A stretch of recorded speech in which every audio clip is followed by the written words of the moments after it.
ravi d'être ici en direct du Centre Bell, tout simplement, dans la salle de presse, la salle de conférence de presse très exactement, des Canadiens de Montréal, avec Matt, bien sûr, qui est là avec moi. On va vivre un très beau moment ici, et puis avec notre invité, Quentin Vial, qu'on va vous présenter. On est ravi de l'avoir aussi ici. Il fait partie de cette grande maison, de cette franchise incroyable qu'est les Canadiens de Montréal. Il va nous expliquer tout ça. Mais déjà, Matt, on a des premiers remerciements à faire, bien sûr, aux Canadiens de Montréal qui ont été top dans l'organisation, la mise en place de cet entretien, de cette entrevue, et puis aussi à une certaine école qui forme des bons talents en termes de com, de marketing, tout ça. La preuve, je remercie particulièrement Romain Gressin, qui est un responsable de mon école, qui est l'Estacom à Bourges, qui m'a donné le contact de Quentin. Et on va peut-être pouvoir dans l'interview expliquer comment ils ont eu ce contact, parce que c'est vachement intéressant.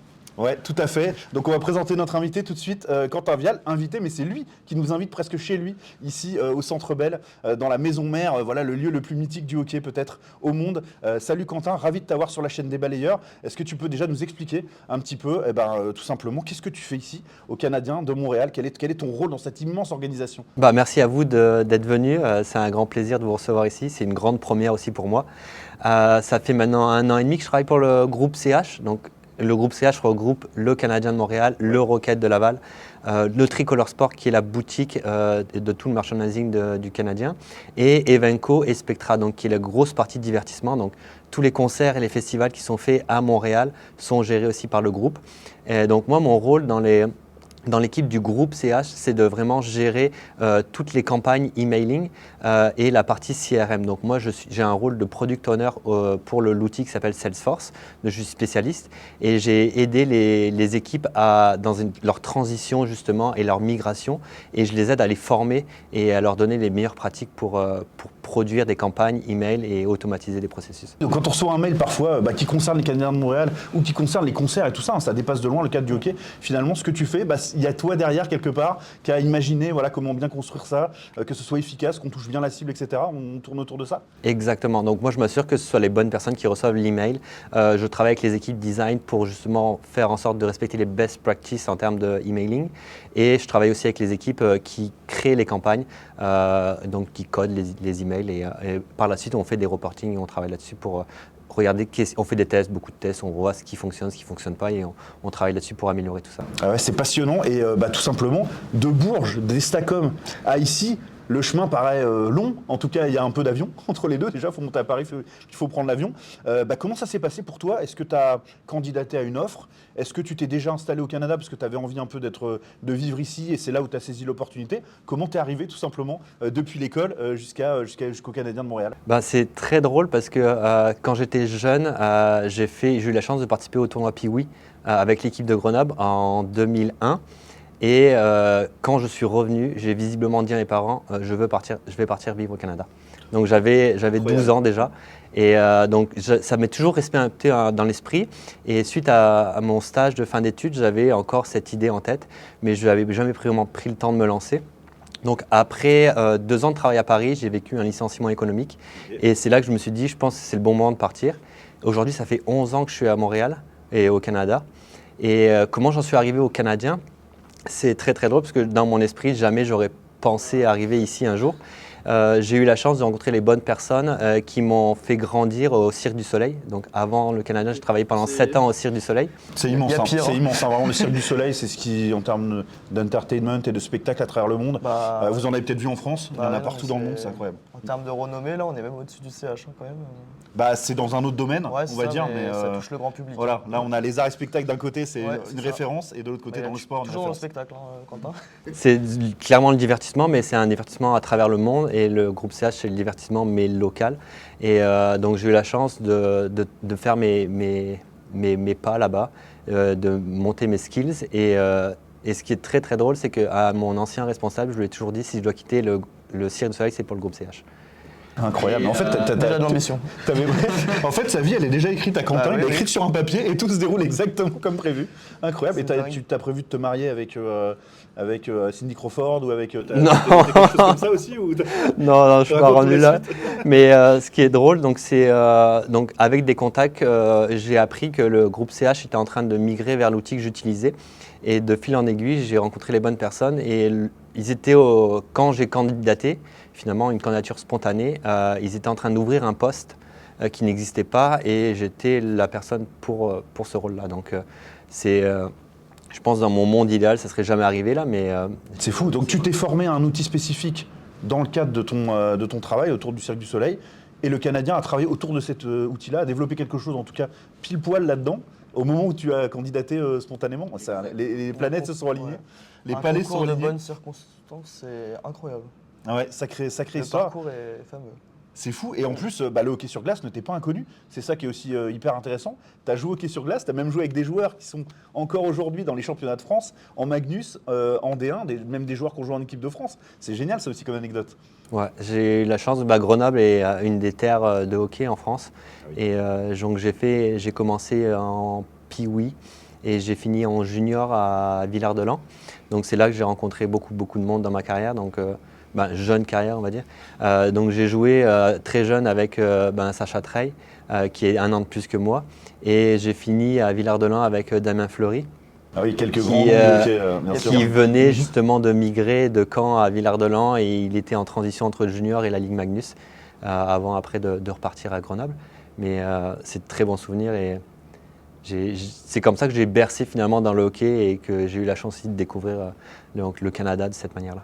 Alors quand tu as fait ta candidature spontanée, tu en as parlé un peu de ça. Est-ce que pour toi c'est un argument intéressant? Est-ce que aussi quelque part, autre question, tu t'es posé la question en tant que Français, est-ce que c'est un avantage, un désavantage? Est-ce que dans la maison CH, peut-être on se dit il nous faut un Canadien, tu vois, parce que pour la connaissance vraiment historique et aussi empirique de ce club-là et tout ça, ou tu t'es posé ces questions-là?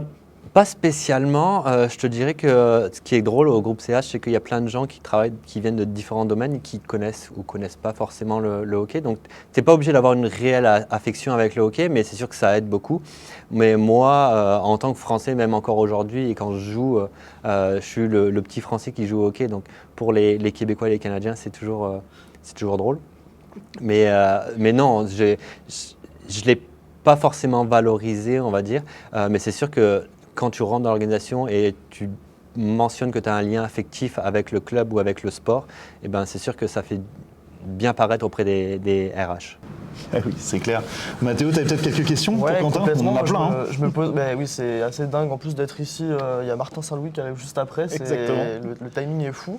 Est-ce que tu te souviens de ton entretien d'entrée au CH? Et est-ce que tu as eu des questions assez spéciales ou c'est quelque chose d'assez banal?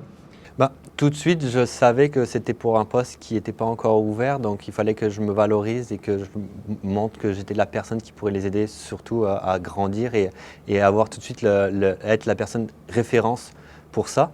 Donc j'ai tout de suite parlé vraiment très business. Et après, au fil des entrevues, j'ai eu une autre entrevue avec la vice-présidence où là, on a parlé un peu plus de sport et c'est là qu'ils se rendaient compte que j'avais quand même une affection avec le sport, mais c'était au début très professionnel et moi, c'était comme arriver un peu dans un rêve, donc jamais j'aurais espéré. Donc tout de suite, il fallait que je me vende et c'était ça l'objectif principal de mon entrevue.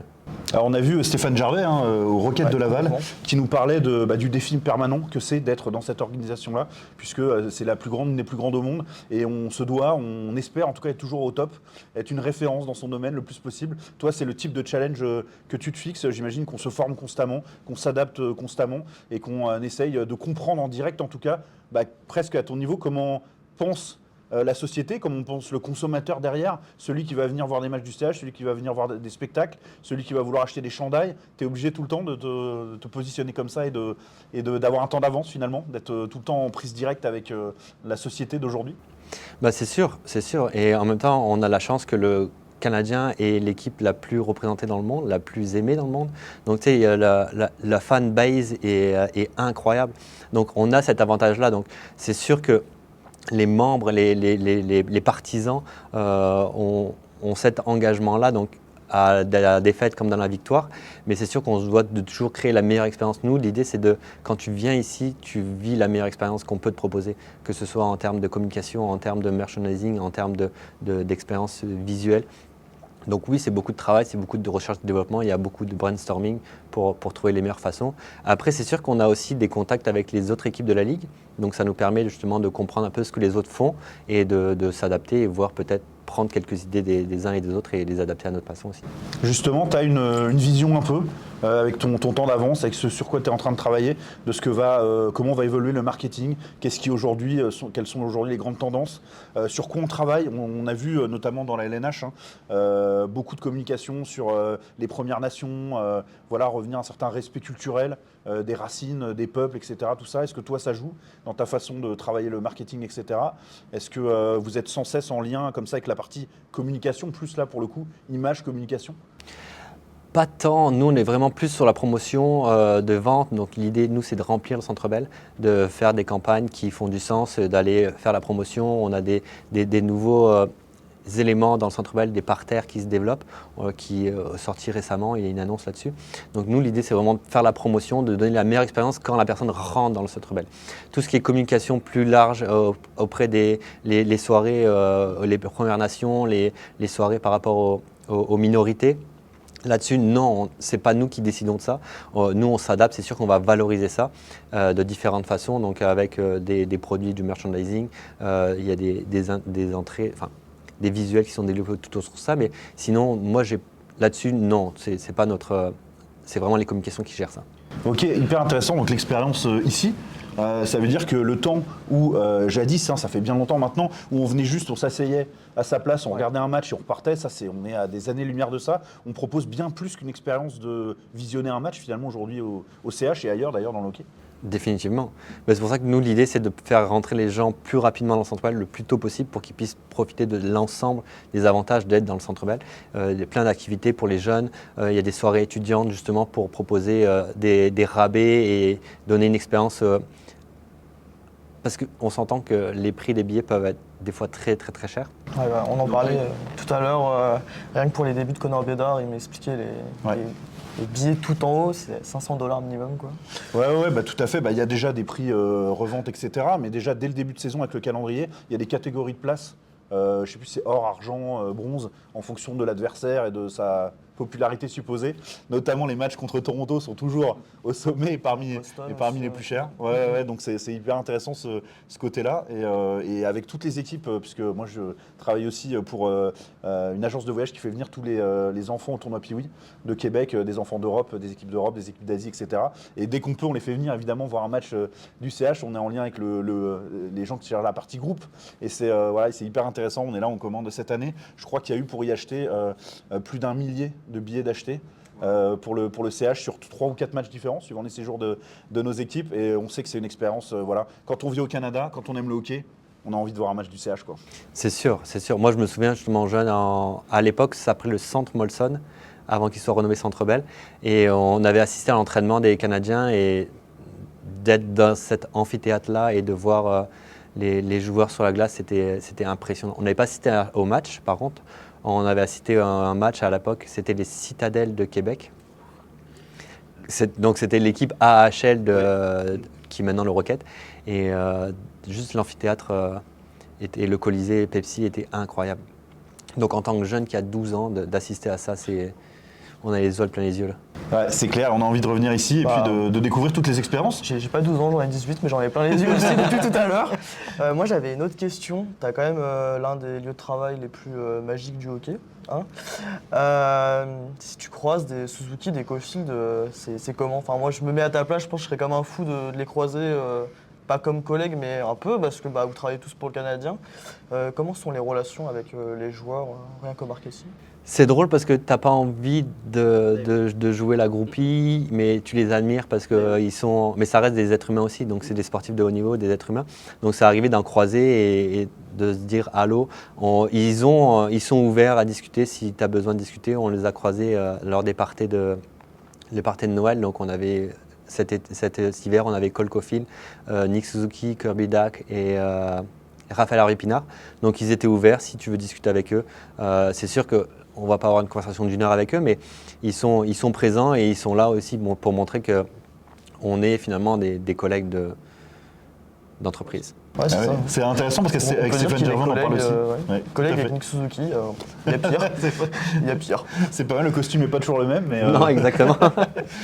mais on en parlait avec Stéphane Gervais, justement aussi, il nous disait les jeunes joueurs d'aujourd'hui, parfois on parle un peu négativement des jeunes en disant voilà, ils sont pas stables, ils sont pas ceci, ils sont pas matures. Au contraire, lui disait c'est incroyable la maturité qu'ont ces jeunes, comme justement on parlait de Caulfield, Suzuki est un petit peu plus âgé, mais il y a d'autres, beaucoup de jeunes dans l'organisation du CH qui misent sur leur développement. Même toi, à ton niveau, justement, dans ces moments où tu peux les croiser un peu, tu sens ce côté déjà très pro, très carré, très voilà, ils sont dédiés à leur réussite pleine et entière, mais à l'organisation au sens large, pas que sur la glace. Ils sont conscients qu'ils représentent quelque chose en dehors. À chaque fois qu'ils sont quelque part, ils représentent le CH finalement. Définitivement. Mais après, je sais que Montréal, c'est un marché très difficile, très médiatisé. Donc, tous les joueurs sont scrutés aussi dès qu'ils sont à un endroit précis ou qu'ils font quelque chose un peu de mal. Ça en parle beaucoup dans les médias.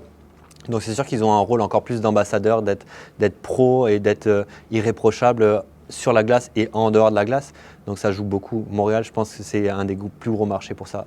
Toronto aussi, là, mais Montréal, et surtout, c'est quand même un marché compliqué. Alors tu nous parlais justement d'expérience quand voilà, on met un pas dans ce centre Bell, effectivement la qualité de l'accueil, la rapidité avec laquelle on a accès à ces sièges, etc. Tous les services proposés ou ceux qu'on a achetés en amont. Est-ce que tu peux nous présenter quelques initiatives existantes maintenant, lancées récemment ou en tout cas sur lesquelles vous travaillez pour nous expliquer concrètement ce que ça peut être de vivre le match autrement, en tout cas de passer plus de temps ici et d'avoir une autre expérience que purement voir le match? On mise beaucoup, il y a énormément de restaurants, l'expérience se fait aussi là-dessus, à défaut d'aller dans une concession, donc toutes les concessions qui vendent des hot dogs, des poutines, des pizzas. L'idée c'est de pouvoir avoir une expérience avant le match, donc dans un restaurant au calme, comme si tu étais un événement privé. Donc tu manges un bon repas, tu bois une bonne bouteille de vin et ensuite tu peux aller t'asseoir au match. Tu peux retourner pendant les tiers, aller chercher d'autres processus un peu comme ça. Ou dans la section des jardins, qui est la section 200, on propose aussi un salon. Donc là, pareil, toute une expérience un peu plus VIP, où tu te sens un peu plus privilégié d'avoir accès à plus que des coca et des poutines. Donc c'est vraiment, l'expérience se joue beaucoup aussi là-dessus, de se sentir pas être oppressé à faire des line-up, de pouvoir avoir ton espace, d'être au calme et de pouvoir profiter. Si tu dois parler business avec... parce qu'il y a beaucoup d'entreprises qui ont soit des loges ou soit des billets de saison et qui amènent des clients. Donc l'idée, c'est de pouvoir avoir ce côté intimiste et de pouvoir parler d'affaires aussi pendant le match. Dans un cadre exceptionnel, effectivement, Exactement. qui est celui du Centre Bell. Et ça, c'est sans cesse vous êtes sans cesse en train de réfléchir à où, comment, à quel moment, voilà, toutes ces choses-là. Puis j'imagine qu'il y a un lien avec 1000 personnes derrière, parce qu'il faut les personnes qui réaménagent, on va dire, les espaces pour que ça corresponde exactement, peut-être à votre idée générale de leur utilisation après, etc. C'est voilà, c'est cet immense travail de fourmilière, on disait, de plein de personnes ensemble qui, à l'arrivée, font une réussite. Et puis les meilleurs à chaque poste, un peu, hein, c'est l'idée. Comme en hockey, on essaye de drafter les meilleurs, ou en tout cas de signer les meilleurs joueurs. Un vrai line-up, ouais. C'est ça. Mais les changements peuvent prendre du temps aussi. Tu sais. Là, on est en train de lancer le parterre et le parterre, c'est un salon-restaurant qui est au niveau de où on est finalement, qui est extrêmement VIP et qui donne accès à des sièges spécifiques. Donc à tout moment du match, tu peux descendre, prendre un verre, aller chercher quelque chose de la restauration. Mais ça, c'est un réaménagement complet qui prend 1 à 2 ans pour justement lancer le produit, aller chercher la clientèle qui correspond à ça. Donc c'est des changements importants, mais une fois que ce changement est en place, ça perdure pendant des années. Comme les sections, on a tout réaménagé, une section qui est le Air Canada. Donc là, c'est des espaces très VIP, des sièges très confortables. Et là, on a une vue imprenable sur la glace, sur le match, tout en profitant du meilleur finalement. Mais il y a des petites améliorations qui sont faites au fur et à mesure. L'idée, c'est de pouvoir te faciliter quand tu arrives dans le Centre Bell, quand tu es assis à ta place, de pouvoir aussi, on a un QR code qui est disponible normalement sur les sièges, donc tu scannes, tu peux commander et aller chercher directement, c'est prêt. Donc tu n'es pas obligé de faire la file, sortir et attendre et des fois de louper le moment clé du match. Ouais, c'est hyper intéressant. Du coup, vous adaptez à ce que font aussi les restaurants maintenant, au maximum pour le confort, le bien-être du client et puis la bonne intelligence entre tout le monde. Je trouve ça absolument fascinant tout ça. Est-ce que, à travers ce que tu nous dis, je comprends qu'il y a quand même beaucoup de travail sur VIP, plus VIP, encore plus VIP. Enfin, il y a ce côté vraiment l'expérience la plus incroyable, aussi un peu la plus chère parfois, hein, parce que c'est quand même onéreux aussi, mais du coup avec un résultat qui est incroyable à l'arrivée. Est-ce que vous avez une réflexion aussi parfois sur comment on garde quand même un lien avec le populaire en fait, parce qu'on a une base de fans, qui n'est pas forcément aussi des VIP, des gens de grandes entreprises qui ont des moyens illimités. Ils ont aussi des moyens un peu plus faibles, etc. Est-ce qu'on arrive à reconnecter avec ça ou qu'est-ce que finalement, quand on est au marketing, dans le business et tout, c'est pas forcément une clientèle qui vers laquelle on va chercher plus d'argent, de bénéfices, etc. Et donc du coup, on y pense un peu en second lieu, entre guillemets, si tu vois ce que je veux dire. En toute honnêteté, Montréal, je pense que c'est, on peut penser aux grands clubs même de foot, comme le Barça. Il y a une part d'abonnement de saison qui est démesurée. Donc ça laisse peu de place finalement aux gens qui veulent venir juste un match. Donc il y a beaucoup de reventes qui sont faites là-dessus, mais la majorité c'est vraiment l'abonnement de saison. Donc on privilégie.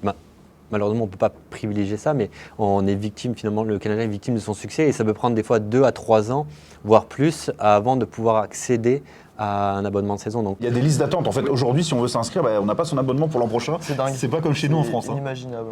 Même au foot, chez des grands clubs français, tu arrives à avoir un abonnement l'été. Mais ce que je disais juste avant avec Quentin, c'est qu'il y a une vraie religion ici, le Canadien, et c'est assez dingue. Et oui, puis le hockey souffre finalement d'une réalité qui est qu'on ne peut pas faire 80 000 places. Pour voir du hockey sur glace, ce ne serait pas correct pour les gens qui voient le match. On ne le verrait pas assez bien, donc un peu limité par ça. En football, football américain, en football européen, etc., on arrive à avoir des stades de 60-80 000 places. C'est autre chose. Donc là, finalement, c'est pour ça que vous êtes d'autant plus important, vous, à votre niveau, pour valoriser au maximum les places qui restent, parce qu'il n'y en a pas tant, en fait. Vous pourriez des fois remplir 2 Centre Bell sans problème. Oui, exactement. En fonction de certains soirs et l'engouement qu'il y a, on pourrait définitivement remplir. Parce que tout autour, les gens regardent sinon les matchs dans les bars ou à la cage au sport. Donc, il y a toute cette expérience-là aussi. La ville en soi vibre pour le club. Mais c'est sûr que donc, du coup, nous, on essaye de valoriser l'expérience en tant qu'abonnés pour leur donner le meilleur. Ouais, c'est vraiment impressionnant. D'ailleurs, quand on est dans le fil des mails, du mailing du Canadien, etc., le nombre d'offres, d'offres spéciales, mais même d'organisations, comme exactement ce qu'on va voir là. Ça va être intéressant. On peut peut-être en parler un peu, Matt, puisqu'on a pris nos tickets. On va voir ça aussi, nous. Ouais, comment on les appelle ça? Le tournoi des habilités, c'est ça? Ouais, des skills. Donc un mini All-Star Game avec. Mettre en avant toutes les compétences des joueurs, ça va être assez fou. En plus, c'était assez abordable comme prix, donc nous... Là, on en revient à quelque chose de populaire, ou qui est du coup, comme c'est hors match des Canadiens, sur du one-shot, on peut, comme nous on l'a fait, prendre nos billets et puis ça se fait bien, c'est pas très cher. Exactement. Les billets les plus vendus les plus rapidement, c'est ceux d'en bas parce qu'ils enlèvent les balustrades, donc pour donner encore plus de proximité avec les joueurs. Mais c'est sûr qu'il y a entre ça, il y a les matchs de pré-saison qui sont très très très abordables. Ils font toujours le match rouge contre blanc à un prix dérisoire et l'aréna est toujours remplie. Donc c'est dans ces moments-là que justement il y a peut-être une certaine communauté qui ne vient pas en temps normal, vient accéder à un match avec des enfants parce que c'est le côté très, très le fun et très abordable.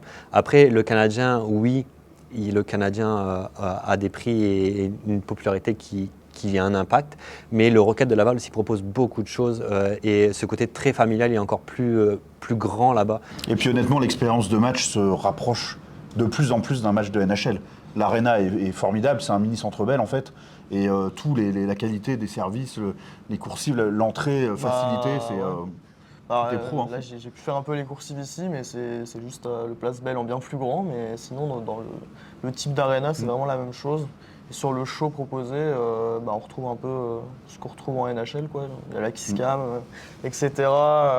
L'offre sur Montréal de hockey, Montréal au sens large, est complètement incroyable, avec du junior majeur aussi, avec l'Armada de Blainville, du junior, plein d'équipes de juniors.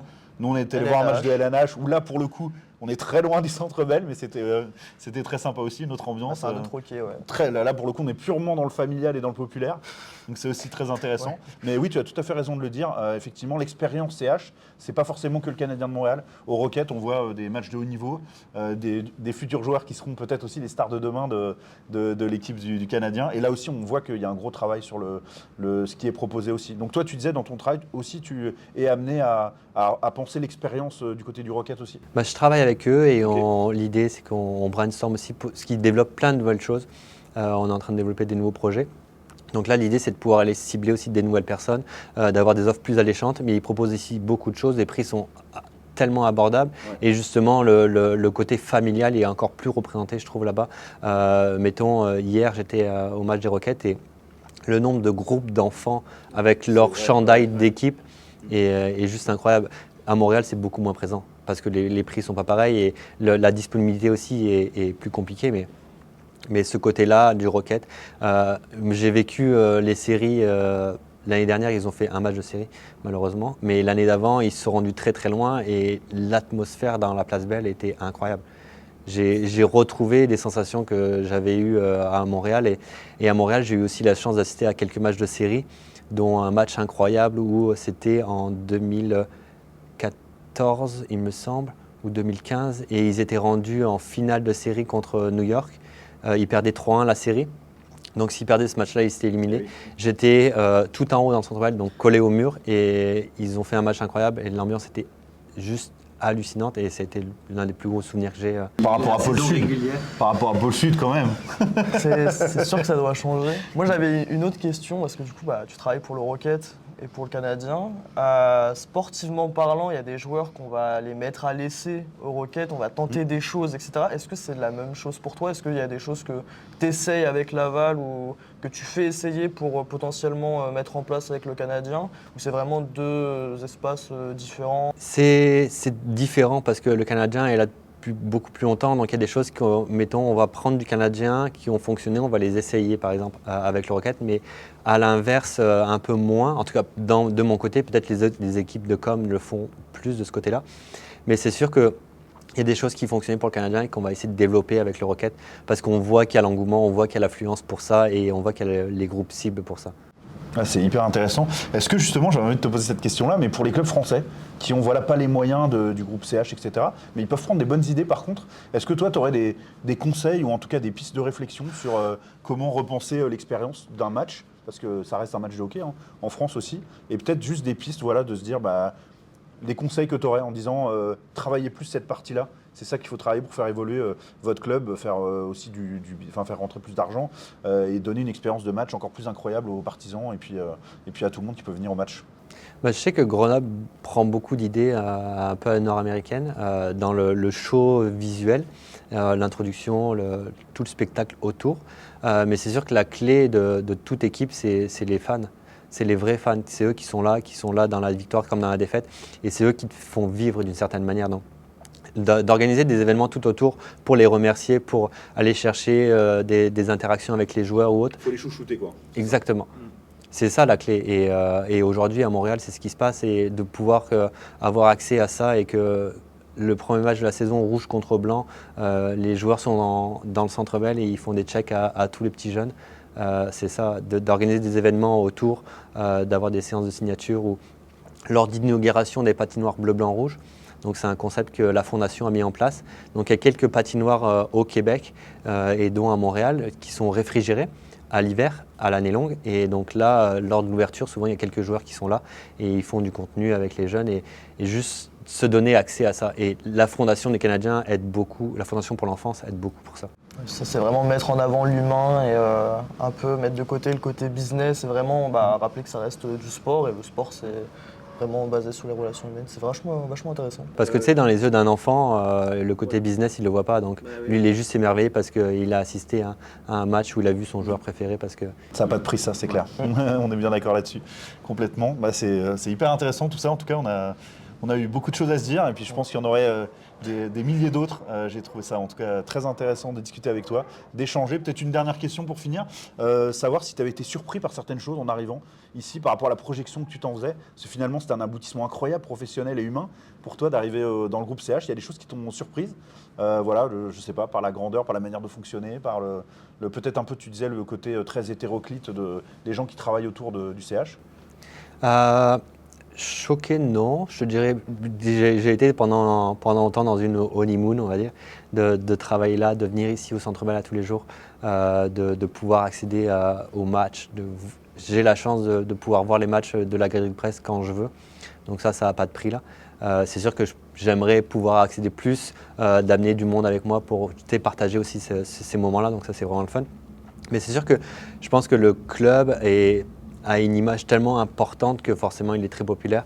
Il y a beaucoup de contraintes là-dessus, on va dire. Mais sinon, travailler pour le club, c'est incroyable. La lune de miel n'est pas prête de s'arrêter. En tout cas, tu n'as pas envie d'être ailleurs, tu es ravi et heureux, on le sent, et complètement épanoui dans ce travail-là. Et voilà, depuis la jeunesse, depuis le tournoi Piwi, avec le passage à Estacom, donc bien se former. Bourges. Voilà. La vraie question, c'est comment on passe de Bourges à Montréal, c'est incroyable. Ah bah ouais, c'est fou. Et puis déjà, cette idée en tête quand tu étais jeune, ça, je trouve ça fou. À chaque fois, d'avoir quasiment vu ton futur. Presque des fois sur avoir atteint ses objectifs, en fait. Ouais, c'est ouais. surtout ça. Hein. C'est un rêve d'enfant, je suppose, de ta part, et c'est vachement. Et puis d'avoir eu un peu de culot aussi. Idées, quoi. Je pense que c'est apprécié. C'est une qualité qui est très appréciée en Amérique du Nord. Je pense qui est pas forcément dans le tempérament européen. Voilà, tu n'as pas eu peur de dire mon rêve c'est d'aller là. Mais je revois ma candidature, mais je le fais bien. Je travaille bien mon sujet. Je sais que c'est un moment opportun. Et voilà, je me vends bien parce que voilà, il n'y a pas de limite à l'ambition et ça c'est hyper intéressant de voir que... Mais c'est sûr qu'en Amérique du Nord, il y a ce concept de on ne regarde pas forcément ce que tu as fait avant, tes diplômes ou autres, on va te donner une chance et à toi de la saisir. Donc si tu es capable, tu vas réussir. Si ça ne fonctionne pas, malheureusement, tu peux aussi finir du jour au lendemain ton travail. Donc là-dessus, il donne l'opportunité à toi de faire tes preuves. C'est comme ça que ça marche. Il faut avoir du culot, comme tu dis, et essayer de croire en ce qu'on veut, en ses rêves. Et c'est comme ça que pour moi, ça a fonctionné jusqu'à présent. Mais c'est sûr que d'être le petit Frenchie qui travaille pour le grand club, c'est quand même toujours drôle. En tout cas, grâce à toi, et puis grâce à les liens d'Estacom, grâce à ce monde qui est si grand et si petit à la fois, on a réussi à monter cette interview et on est ravis, on est honorés surtout d'avoir pu te rencontrer, discuter avec toi de tout ça. C'était passionnant et puis évidemment, on sera ravis de t'accueillir de nouveau sur la chaîne à une autre occasion, peut-être en France, quand tu reviendras. Ouais. Ce serait sympa à Grenoble, qui est un lieu qui t'est très cher encore. Je connais encore des contacts là-bas, oui. Et puis nous, on fera une petite vidéo sympa en clin d'œil avec les quelques joueurs qu'on connaît qui sont passés à l'époque auprès de toi et qui, je suis sûr, ne savent même pas que tu es au CH aujourd'hui. Je trouve ça vraiment génial comme histoire. Ouais, on en avait parlé un petit peu avant, mais tu as quand même joué avec pas mal de personnes qui ont percé. C'est déjà assez révélateur de la formation grenobloise qui fonctionne très très bien. Et puis, il y a plein de générations, quoi. C'est ça qui est fou. C'est ça, formation grenobloise pour le hockey, formation berruyère pour ce qui est du marketing et de la com. C'est passionnant. Et puis voilà, peut-être un jour, ce sera toi, Matt, qui sera dans ce fauteuil-là et dans une grande organisation comme ça. Moi, je pense c'est juste tout ce que je te souhaite. coach, par contre. Toi, tu vas être derrière le pupitre là pour... C'est ça, exactement. Voilà, pas de limite à l'ambition, on le disait. On a passé un excellent moment avec toi, Quentin. Un grand merci encore à tout le monde au CH, à toi, à tous les gens d'Estacom qui nous ont aidés à organiser ça. Merci Romain quand même parce que bien sûr. c'est assez incroyable d'être juste là, ici, avec les lumières qui nous éblouissent. C'est dingue. Merci Quentin et merci puis au à plaisir vous. de te revoir, bien sûr. C'était un plaisir, merci.